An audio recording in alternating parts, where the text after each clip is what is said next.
Okay, so this is the third video in this series, and this is Quadralectics money.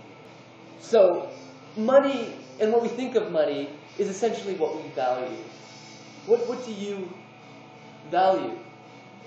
And if our culture, if our society, focuses on a very particular kind of valuing, there's going to be more likelihood that we buy into that.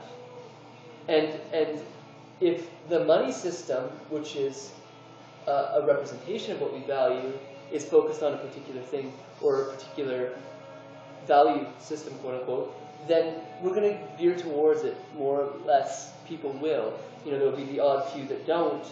And again, that's kind of maybe for biopsychosocial, cultural reasons, but the focus will be on the place where the system of exchange is placed, in essence.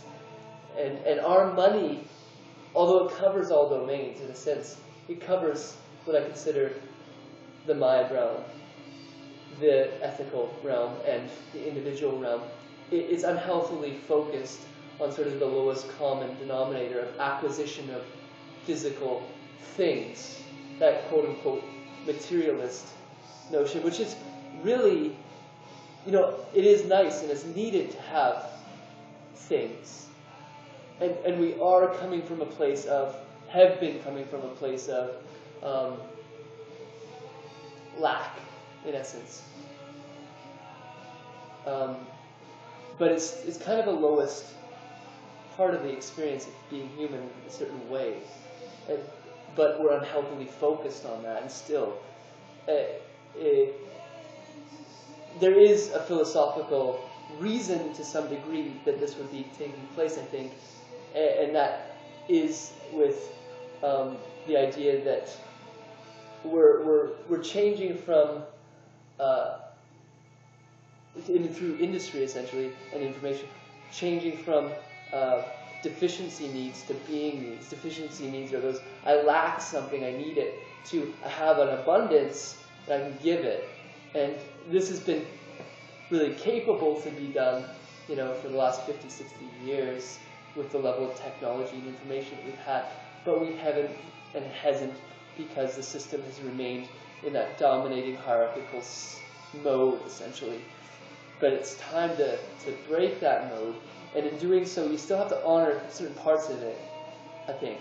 There's certain parts that are integral to it, but we have to adjust it and rearrange it so that it's far more healthy and there's far better flows within the overall mechanism. So we have these resource shares, which are sort of the base shares, and I'm suggesting that they're base in the sense that all humans have the right to them. It's a natural right. A baby has, I think, sort of a natural right to some sense, in some sense, to have a very basic amount of goods, of things to support them. And so, however we cut this up, the resources are, you know, looking at the functionality, how much stuff we actually have on the planet, the proper resources. How much gets cut up for you? How much ought you get designated? And the ought is a question of legislation, of heart shares in a sense. They all tangle and intertangle, but it is a question of, you know, you as a natural being kind of ought to be issued a certain kind of amount of resources given the context of what we have. Heart shares, and this isn't operational. This is, you know, look at Africa, and it's, you know, if there's enough, people ought not be starving, in other words. And there is enough. Heart shares is the ethical domain. And Eisenstein, I think it's Charles Eisenstein, I think, anyways, he's done a lot of work on this, really great work. And it's the idea of a giving culture. Very common in more tribe-based systems of culture, 50,000 years ago, etc. And we need to reinvigorate that part of exchange. that exuberance and that desire to give for other in a sort of magical way. You know, when you give another person something that's unpredicted, it's a magical experience, and there should be this space for that. It's got to be, I believe, on a high level, it's got to be injected as a valuing process into the structure to ensure it's unfolding. And so when I use the word monies, I'm using it again lightly. These are expressions of, primordial expressions of our being that need to, I'm not going to say be enforced, but be emphasized, highlighted, pointed to, so that we do have a more flowing and functional system. It's just, it all plays back on itself. The mind shares is, again, it kind of connects to that executive, but it's to do with mapping, accurately getting to the truth of things.